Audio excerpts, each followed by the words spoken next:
네, 오늘 본문의 말씀을 보면 예수님이 비유로 바로 말씀을 시작하시는데 우리 2절에 보시면 두 사람이 이제 등장하는 얘기입니다. 첫 번째 인물은 한 재판장이에요. 특징이 있습니다. 그 사람은 하나님을 두려워하지 않고 사람을 무시합니다. 그러니까 예수님이 지금 실제 얘기가 아니죠. 예수님이 만드시는 얘기인데 일단 예수님이 이 재판장을 굉장한 그 악당으로 설정을 한 것 같은 느낌이 드는 이유가 무엇이냐면 예수님이 이런 말씀을 하신 적이 있습니다. 율법과 선지자의 강령. 이게 뭐죠? 율법과 선지자의 강령은 두 가지인데 하나님을 사랑하고 이웃을 사랑하는 것. 이것이 율법과 선지자의 강령이잖아요. 근데 이것을 정확하게 반대로 하는 사람이 재판장이에요. 하나님을 사랑하고 이웃을 사랑하는 것이 율법과 선지자의 강령인데 하나님을 두려워하지도 않고 사람들을 무시합니다.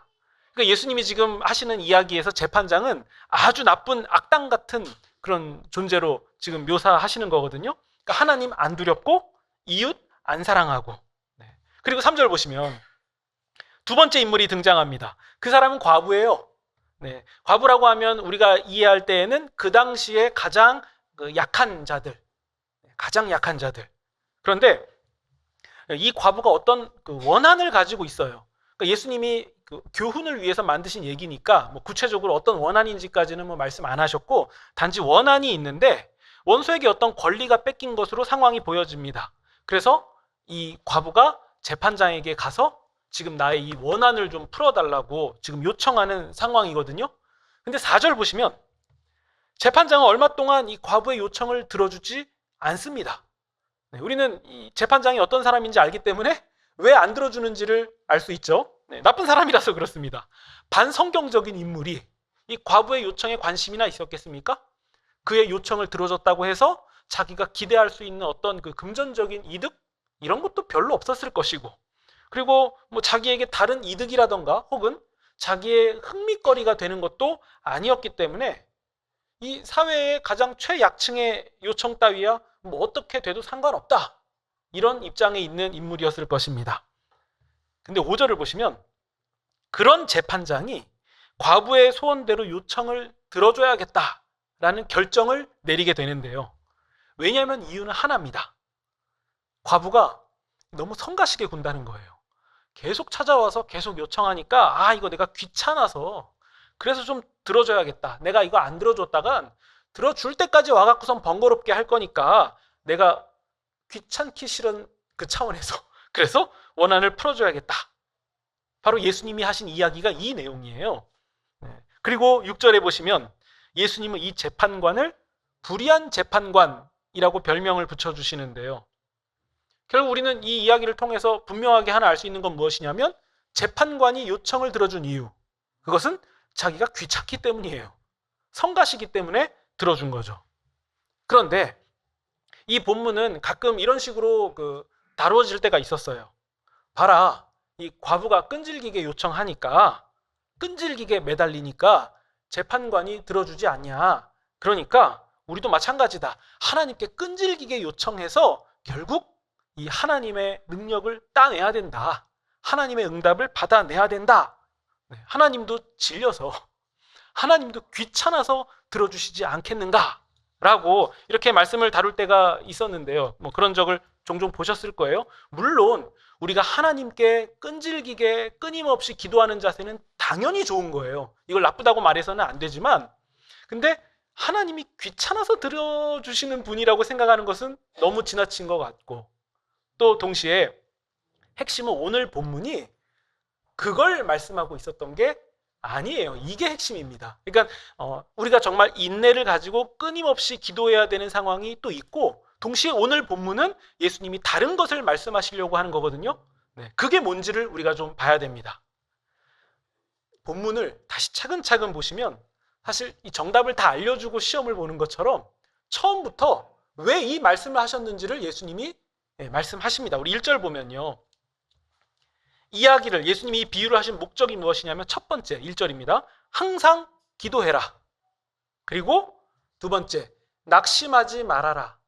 이 말씀을 하시려고 불의한 재판장 얘기를 하신 거예요. 첫 번째 항상 기도해라. 그리고 낙심하지 말아라.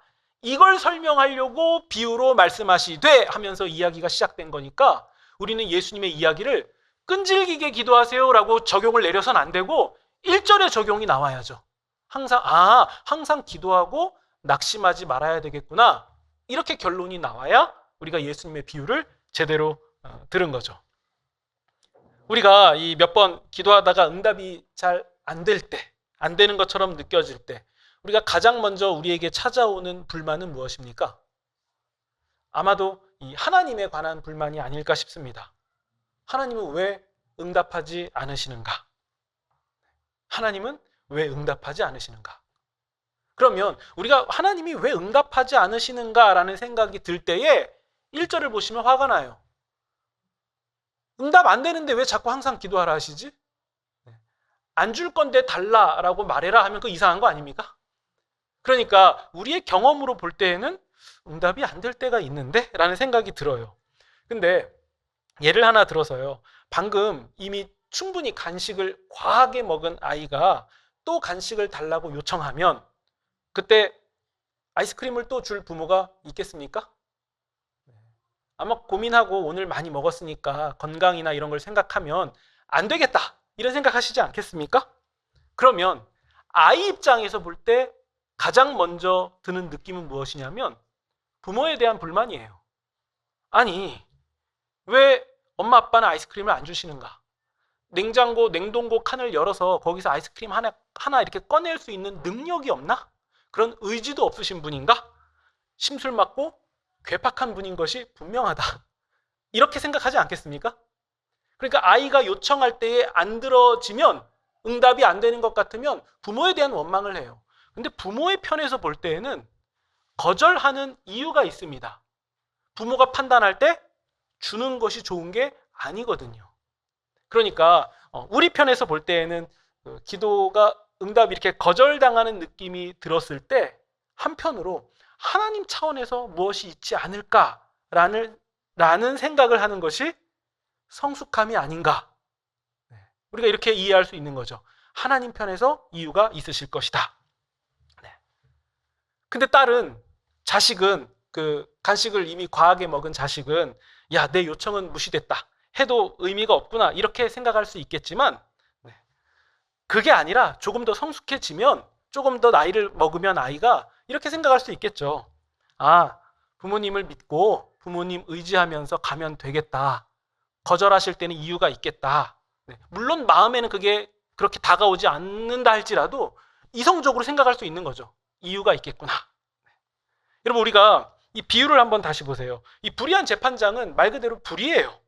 의로운 일을 할 의지가 없는 사람이에요. 하나님도 무시할 거고 사람도 무시할 겁니다. 그런데 과부가 끈질기게 요청하면 자기가 불편하니까 요청을 들어줄 수는 있겠다는 거예요. 그리고 7절을 보시면요. 하물며 이 말에 하나님이 어떤 분이신지를 지금 설명하고 있는 거잖아요. 불의한 재판장은 자기가 귀찮아서라도 요청을 들어주는데 하물며 하나님은 이라는 말은 하나님은 의로우신 분이라는 거예요. 재판장하고 다른 분이라는 거죠. 불의한 재판장, 최악으로 설정된 재판장도 기도를 들어주신다면 의로우신 하나님은 더 잘 들어주시지 않겠는가? 지금 예수님은 비유를 통해서 이 말씀을 하고 계신 거예요. 그러면서 7절을 보시면 그 밤낮 부르짖는 택하신 자들의 원한을 풀어주지 아니하시겠는가? 하나님이 그들에게 오래 참으시겠는가? 그러니까 하나님께서 왜 그들을 아무 까닭 없이 아니면 나쁜 심보를 가지고서는 그냥 오랫동안 내버려 두시겠는가? 하나님 그런 분 아니다 라는 얘기는 동시에 다 본문에는 언급되어 있지 않지만 우리가 암시할 수 있는 부분이 있죠. 아, 하나님이 그러면 우리 편에서 볼 때 오래 참으시는 것 같다면 이유가 있겠구나. 그분이 불의해서 오래 참으시는 게 아니고 그분이 사람을 무시해서 우리의 기도를 안 듣는 척 하시는 게 아니구나. 이런 결론을 내릴 수 있는 거예요. 그러니까 우리가 다시 1절로 돌아가면요. 의로우신 하나님을 의지해서 항상 기도해라. 그리고 낙심하지 말아라. 이것이 불의한 재판장을 말씀하신 예수님의 결론이죠. 항상 기도해라. 그리고 낙심하지 말아라. 그럼 여러분 이것을 저는 조금 더 요약해보면 이렇게 말할 수 있을 것 같아요. 하나님이 어떤 분이신가? 하나님이 어떤 분이신가? 이것을 분명하게 하자는 거예요. 하나님이 어떤 분이신가? 만약 우리가 하나님이 어떤 분이신지를 알면 우리는 항상 기도하라는 말을 듣지 않아도 기도할 수밖에 없고, 그리고 아무런 변화, 기도하고 나서 아무런 변화가 일어나지 않는 것 같다 할지라도 우리는 흔들리지 않을 수 있는 거예요. 왜냐? 그 하나님이 어떤 분이신지 알기 때문이죠. 그러니까 우리가 신앙생활을 하면서 우리도 나름 뭔가 잘하는 것 같고 또 나름대로 결심하고 기도하는 것 같은데 하나님 편에서 아무 응답이 없어서 내가 흔들렸다면, 내 마음이 안 좋다면 우리는 무엇을 점검해야 되겠습니까? 내가 믿고 있는 하나님은 어떤 분인가?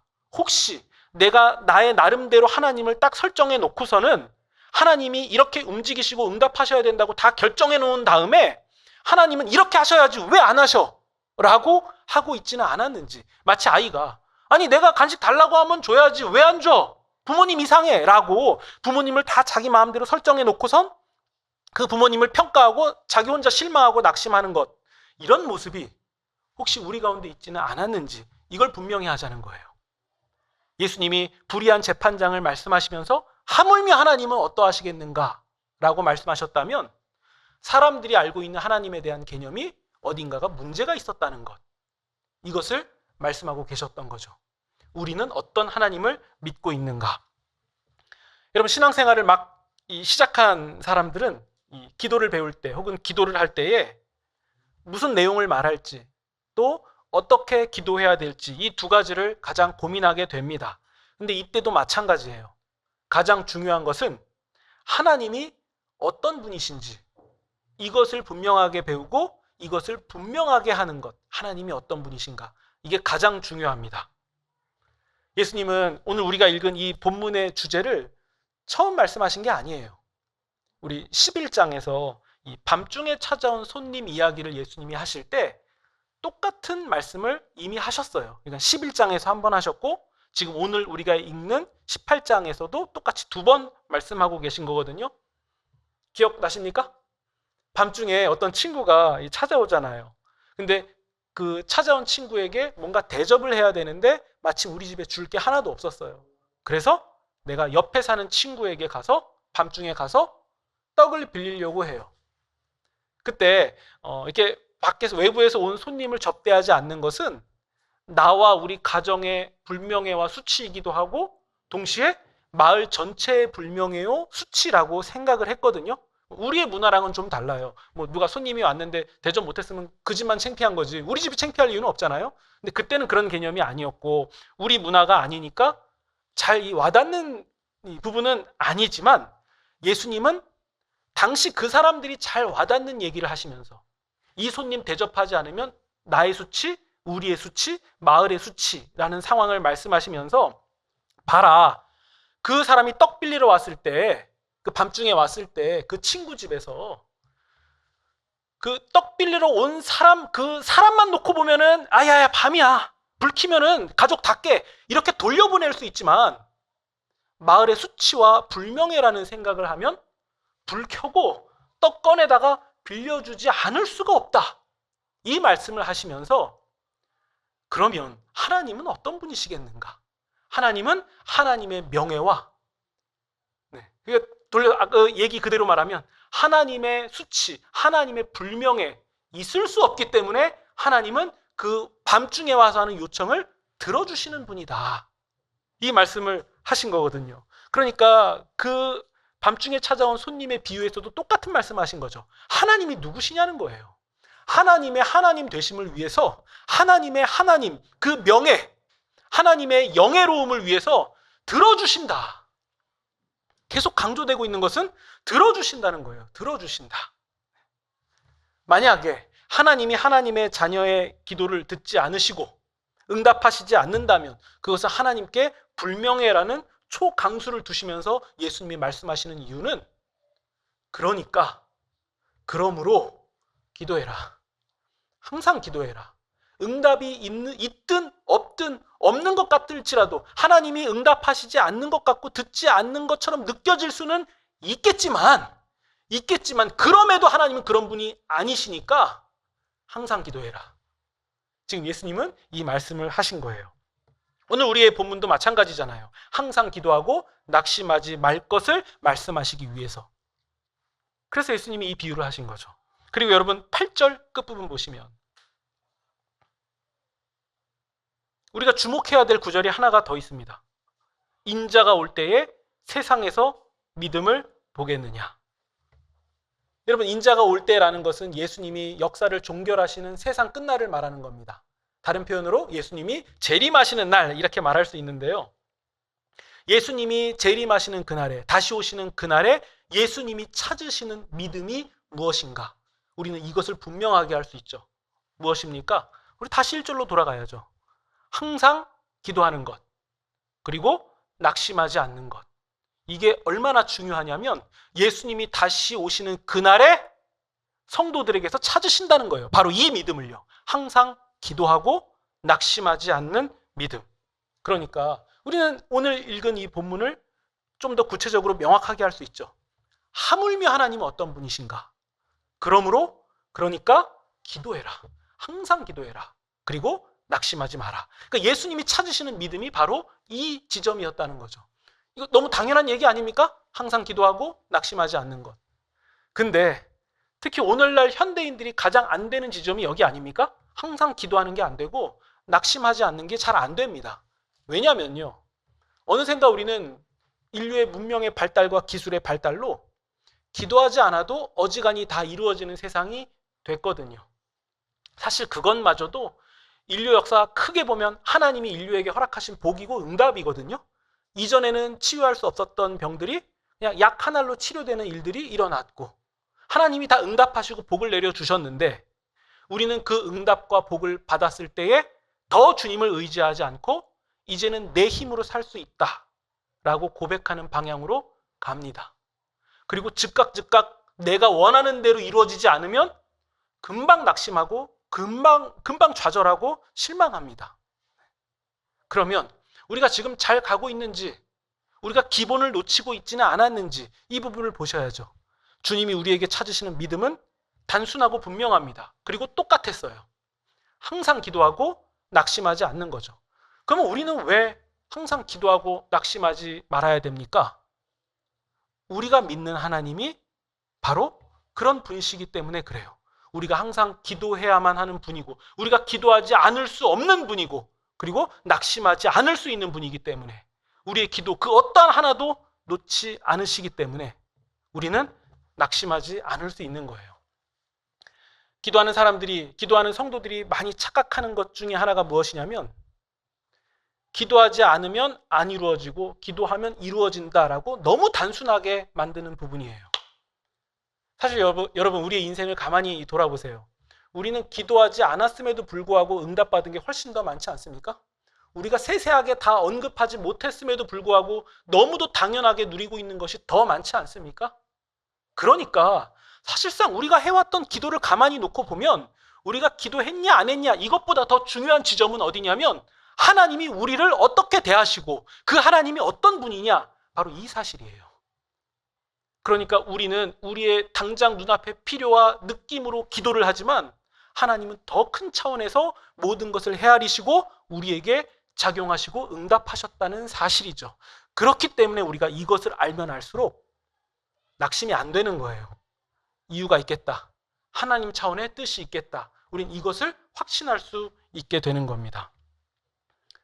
여러분, 항상 기도하라는 것, 사실 우리 이 1절을 보고 가만히 생각해 보면 이 두 가지가 다 부담스럽습니다. 항상 기도한다는 것. 아니, 이 항상 기도하라는 것은 그냥 모두가 이 목사와 같이 종교인이 되라는 얘기인가? 이렇게 오해할 수도 있는데 그렇지 않습니다. 항상 기도하라라는 말은 마치 이런 거랑 비슷한 것 같아요. 자녀들에게 야, 죽도록 공부해야지 이렇게 말할 땐 그 죽으란 말 아니잖아요. 그렇죠? 죽도록 공부하라는 것은 공부하는 자세와 삶의 방향을 말하는 거잖아요. 항상 기도하라라는 것도 마찬가지입니다. 밥 먹을 시간도 갖지 말고 기도만 해라는 의미가 문자 그대로의 의미가 아니고 우리가 어떤 삶의 자세와 태도로 중심으로 살아가는가, 이것을 말씀하고 있는 것이 확실하죠. 우리 예를 들어 여러분, 예를 들어 화장실에 물 샜다고 해봅시다. 물이 계속 새요. 근데 내가 출근할 시간이네? 그러면 지금 물이 새는 걸 보고 출근을 해야 돼요. 어쩔 수 없이. 조치도 못 취하고. 그럼 출근한 다음에 직장에서 무슨 생각 납니까? 계속 물 새는, 마치 효과음도 나네요. 계속 물 새는 생각만 나는 거예요. 야, 이거 이쯤 되면 아랫집에 새는 거 아니야? 야, 이거 어떡하지? 경비실에 전화해볼까? 그러면서도 업무는 해야 돼요. 계속 뭐 컴퓨터도 해야 되고 업무도 봐야 돼요. 그러면서도 계속 이거 왜 새지? 셀 이유가 없는데? 뭐지? 계속 이 생각만 납니다. 예를 들자면 이렇다는 거예요.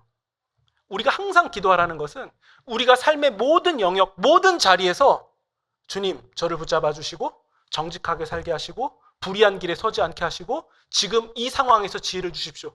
계속 이런 자세와 방향으로 우리가 살아가는 거예요. 그래서 내가 불친절할 수 있는 상황에서도 주님이 지금 옆에 계시다면 나는 뭐라고 말할까? 이런 중심과 자세로 사는 것. 이게 항상 기도하는 것 아니겠습니까? 항상 기도하라는 것은 주님이 우리를 종교적으로 억압해서 틀에 가둬서 괴롭히시려고 하는 게 아니라 우리가 진정 사는 길로 인도하는 주님의 말씀이었다는 사실이죠. 그리고 또 하나, 항상 낙심하지 말아야 될 것. 이게 사실 더 어렵지 않습니까? 항상 기도하라는 거는 의지가 생겨서라도 해보겠는데 낙심하지 말라라는 말씀에 우리가 큰 벽을 느끼는 이유는 무엇이냐면 우리의 과거의 경험들 때문에 그렇습니다. 우리의 경험이 앞서기 때문에 기도해도 별로 달라지지 않는다는 것을, 아니 이거를 내가 신자로서는 말하고 싶지 않지만 이 실존적인 한 명의 인간으로서 경험을 생각해 보면 기도해도 별로 크게 달라지지 않는 부분이 있겠다. 기도 안 해도, 한편으로는 기도 안 해도 되는 부분이 있지. 이런 생각이 드니까 우리는 낙심이라는 것에 대해서 자유로울 수가 없는 거예요. 만약에 우리가 기도한 대로 즉각 다 이루어지고 기도한 것보다 더 크게 이루어지는 것을 정말 충분히 경험할 수 있었다면 우리가 낙심하겠습니까? 그럼에도 우리의 삶의 자리는 굉장히 고독했고 또 생각처럼 잘 흘러가지 않았기 때문에 우리는 낙심이 그냥 됐던 거예요. 우리가 낙심하고 싶어서 한 것은 아니죠. 그럼에도 오늘 예수님이 이 모든 것을 잘 아심에도 불구하고 항상 기도할 것과 동시에 낙심하지 말 것을 요청하셨다면 그냥 자연스럽게 그렇게 되는 부분이 있다, 이것을 말씀하신 게 아니라 우리로 하여금 인내할 것을 요청하고 계신 것이 분명하죠. 왜냐하면 그 기도를 받으시는 분이 의로우신 분이기 때문에, 불의한 재판관과는 전혀 다른 분이기 때문에 우리는 항상 기도할 수 있고 낙심하지 않을 이유가 있다는 것을 말씀하시는 거예요. 그분이 그런 분이시기 때문에 우리는 인내할 수 있다. 이것을 주님께서 촉구하고 계신 거죠. 여러분, 그래서 우리 8절을 보시면 이러한 세상 가운데서 너희는 그 믿음을 끝까지 지킬 수 있겠냐라고 말씀하시는 것, 이것은 인내를 요청하시는 것이 분명해 보이지 않습니까? 여러분, 믿음이라는 것은 그냥 당연히 다 되는 것에 대해서 맞아요, 돼요 라고 동의하는 그것을 말하는 것이 아닙니다. 믿음은 눈으로 딱 볼 때, 우리의 경험과 피부로 딱 느껴지는 부분으로 볼 때에 안 될 것 같은 일, 거기에 대해서 하나님의 뜻은 어떠한가를 보고 하나님의 뜻이 된다면 나도 된다고 말하는 것, 그게 믿음이에요. 더 단순하게 표현드리면 안 될 일에 대해서 하나님의 뜻에 동의하는 것. 내가 딱 볼 때 이건 안 될 일이에요. 분명히 안 되는 일이에요. 근데 하나님의 뜻이 어떤지 살짝 눈치 보고 하나님의 뜻은 이렇구나. 그러면 내 판단과 다른 대답을 하는 거예요. 하나님의 뜻은 된대. 여러분, 이것을 우리는 다니엘서에서 보지 않았습니까? 앞으로 30일 동안 왕 외에 다른 이름으로 기도하면 사자굴에 던져진다. 그때 다니엘이 어떻게 합니까? 그것은 자기에게 함정판 거라는 것을 알고도 위층에 올라가서 창문을 열고 예루살렘을 향해서 하루 3번 기도하는데 감사하였더라. 이것은 여러분 저항하는 거죠. 그렇죠? 다 알고 있는데 안 될 일인데 지금 기도하면 당연히 나에게 덫을 놓은 거니까 잡혀가서 당한다는 걸 알면서도 그것을 하는 이유는 무엇이냐면 저항을 하고 있었던 거죠. 안 될 일에 대해서 하나님의 뜻이 무엇인지를 보고 그렇게 한 거죠. 우리는 이것을 믿음이라고 말하는 거예요. 믿음. 여러분, 주님이 우리에게 요청하시는 믿음은 안 될 일, 안 되는 현실 가운데서도 하나님의 뜻이 무엇인지, 하나님이 어떤 분이신지를 주목하면서 그 길을 가기로 결정하는 것입니다. 이게 믿음이에요. 주님이 우리를 믿음의 길로 요청하셨고, 예수님이 말씀하셨잖아요. 그 믿음의 길을 따라가는 것은 머리 둘 곳이 없는 길이에요. 이미 알려주셨습니다. 머리 둘 곳이 없는 그 길을 가겠느냐라고 물어보신 것이고, 우리는 가겠다라고 고백하고 지금 따라가는 사람들 아니었습니까? 쉽지 않죠. 항상 기도하는 것 자체가 너무도 어렵고 우리의 현실 자체가 분주하죠. 그럼에도 항상 기도하고 낙심하지 말아야 될 이유가 분명한 사람들, 그 사람들이 바로 우리입니다.